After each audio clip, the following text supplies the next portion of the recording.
Assalamualaikum warahmatullahi wabarakatuh. Salam Pramuka. Bagaimana kabarnya kalian hari ini? Hari ini pertemuan kita akan membahas materi baru, yaitu tentang struktur organisasi gerakan pramuka. Sebelumnya ada yang udah tahu apa itu dari struktur organisasi gerakan pramuka dan bagaimana bagan-bagan susunannya? Agar kalian mengetahui, simaklah pembahasan video ini. Jadi yang pertama, kita ketahui dahulu pengertian dari struktur organisasi gerakan pramuka. Struktur organisasi gerakan pramuka adalah bagan atau definisi yang mencerminkan tingkat organisasi gerakan pramuka mulai dari yang paling bawah sampai yang paling atas.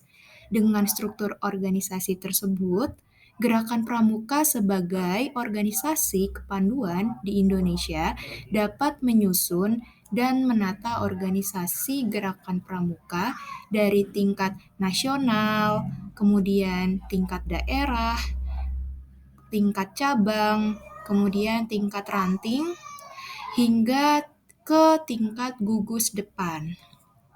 Nah, selanjutnya,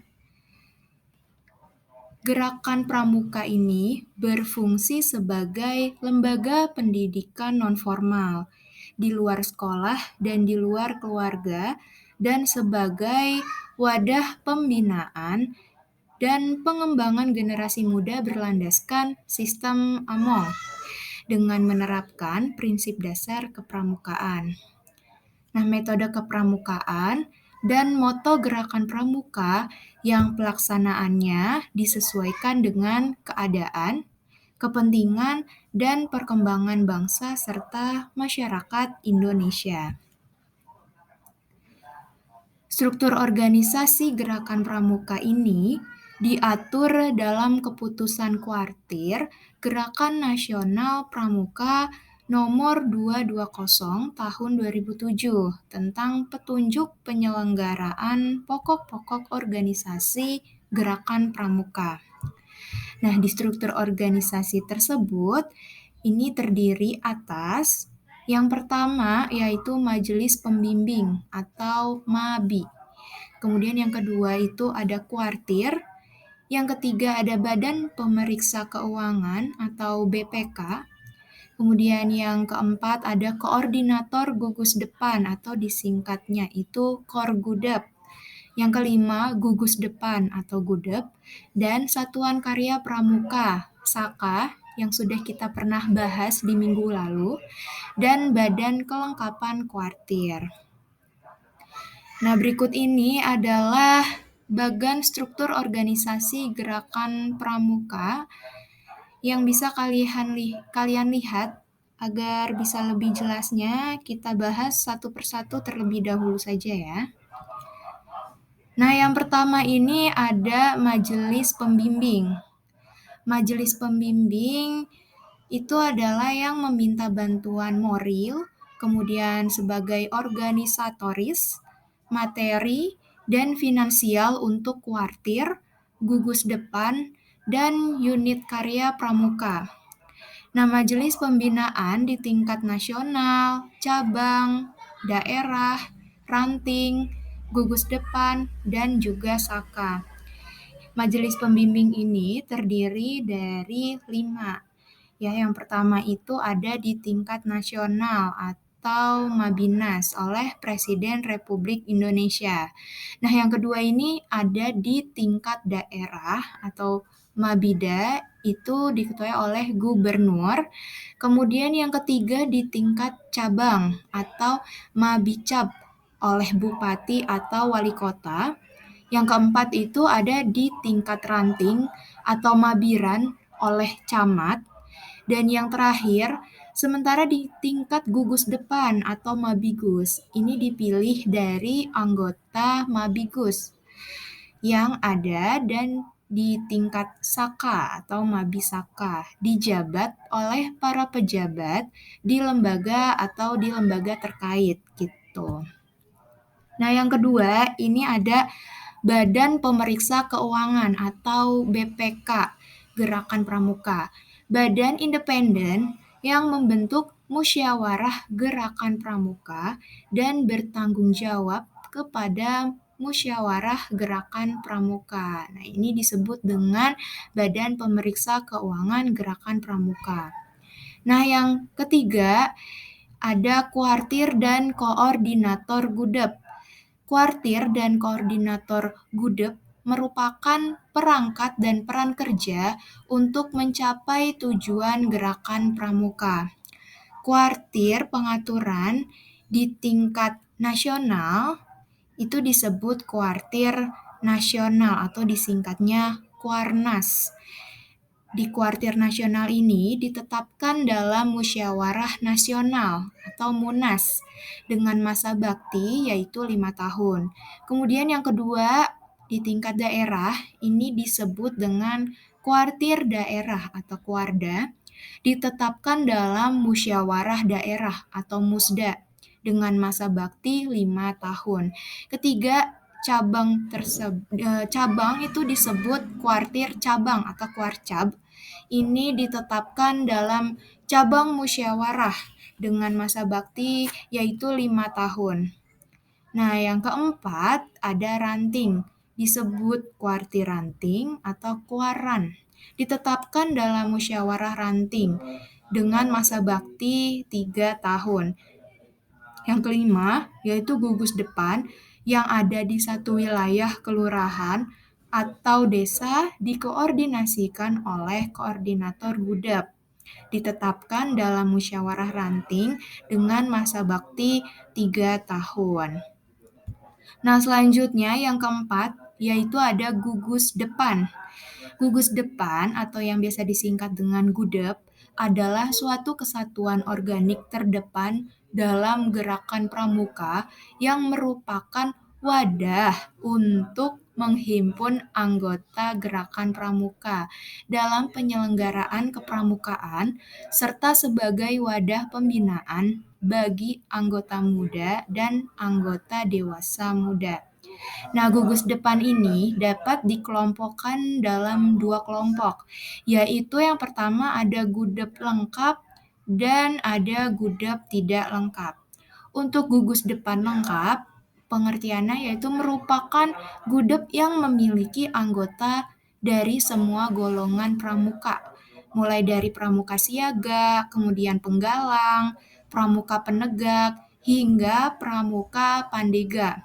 Sedangkan gudeg tidak lengkap adalah gudeg yang hanya memiliki anggota dari satu atau beberapa golongan saja. Nah, pembentukan gugus depan di dalam negeri itu dihimpun, dibina, dan dikendalikan oleh kuartir ranting gerakan pramuka, kecuali gudeg yang berpangkalan di perguruan tinggi yang dihimpun oleh kuartir cabang. Sedangkan untuk gudeg yang berada di luar negeri di bawah pengendalian kuartir nasional. Nah, sebagai tanda pengenal, gugus depan ini menggunakan nomor.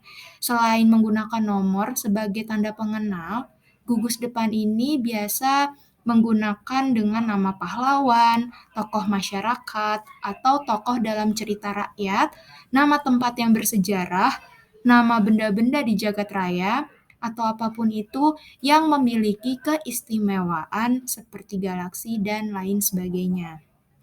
Nah, berikut ini adalah beberapa logo dari tiap-tiap jabatan. Oke, kita lanjut ya. Selanjutnya ini adalah contoh struktur organisasi pramuka di tingkat SMA atau SMK. Mulai dari yang pertama itu adalah dipimpin oleh kepala sekolah. Yang kedua yaitu ada pembina pramuka. Kemudian di bawahnya lagi ada pelatih pramuka, 2 orang biasanya maksimal atau bisa lebih. Kemudian di bawahnya yaitu ada ketua, wakil ketua, kemudian di bawahnya ada sekretaris, bendahara, dan di bawahnya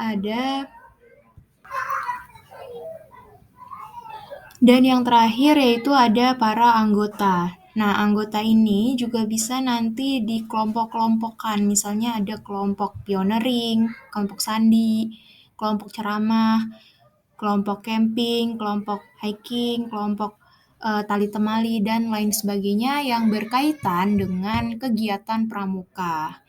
Jadi nanti ini adalah gambaran ketika kalian ingin membuat struktur organisasi kepramukaan. Contohnya adalah seperti ini. Oke, kita lanjut. Nah, di bagian struktur organisasi berikutnya, yaitu ada Satuan Karya Pramuka atau SAKA. Karena minggu lalu sudah kita bahas secara detail, kali ini hanya dijelaskan pengertiannya saja. Saka yaitu wadah kegiatan kepramukaan untuk meningkatkan pengetahuan, kemampuan, dan keterampilan peserta didik dalam pemahaman tertentu, serta melakukan kegiatan nyata sebagai pengabdian bagi masyarakat yang sesuai dengan aspirasi pemuda Indonesia. Nah, yang berikutnya yaitu kuartir. Badan kelengkapan kuartir, yakni terdiri dari beberapa ya. Nah, sebelumnya kuartir itu adalah badan-badan yang memiliki tugas dalam membantu kuartir. Nah, ini ada Dewan Kehormatan yang pertama. Kemudian yang kedua, ada Lembaga Pendidikan Kader Gerakan Pramuka yang terdiri atas Lemdikanas, kemudian Lemdikada, dan Lemdikacap di tingkat cabang tentunya.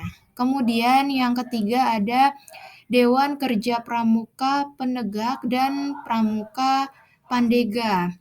Nah, Dewan Kerja Pramuka Penegak dan Pramuka Pandega atau disebut Dewan Kerja yang terdiri atas DKN atau Dewan Kerja Nasional, kemudian DKD atau Dewan Kerja Daerah, DKC atau Dewan Kerja Cabang, dan DKR atau Dewan Kerja Ranting, tentunya di tingkat ranting.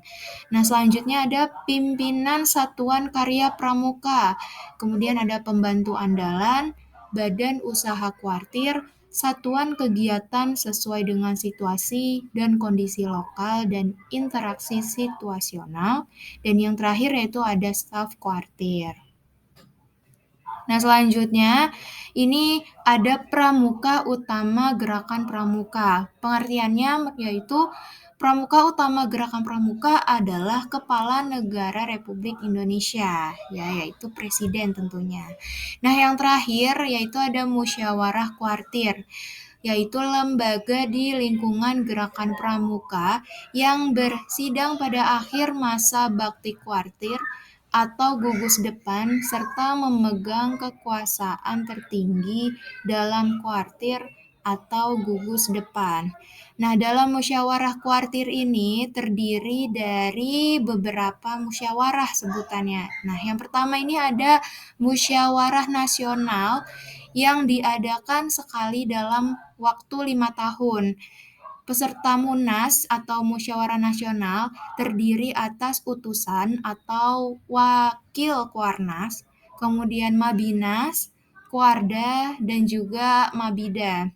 Nah, yang kedua yaitu ada Musyawarah Daerah yang diadakan sekali dalam 5 tahun.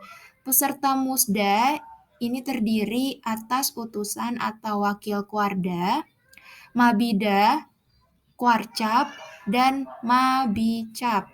Nah, yang ketiga yaitu ada musyawarah cabang yang diadakan sekali dalam waktu 5 tahun. Peserta mucap terdiri atas utusan wakil Kuarcap, Mabicap, Kuaran, dan Mabiran. Nah, yang keempat ada musyawarah ranting yang diadakan sekali dalam 3 tahun. Nah, kalau yang tadi itu 5 tahun, yang ini 3 tahun. Peserta musran ini terdiri atas utusan atau wakil Kuaran, Mabiran, Korgudep, Mabidesa, Gudep, dan Mabigus. Kemudian yang terakhir yaitu musyawarah gugus depan yang diadakan sekali dalam waktu 3 tahun juga. Peserta mugus ini terdiri atas peserta atau wakil gudep dan mabigus. Nah, itu adalah struktur organisasi gerakan pramuka yang bisa dijelaskan atau bisa kalian simak. Demikianlah pertemuan kita hari ini. Semoga materi ini bermanfaat untuk kalian semua yang sudah menyimak video ini dari awal sampai akhir. Salam Pramuka.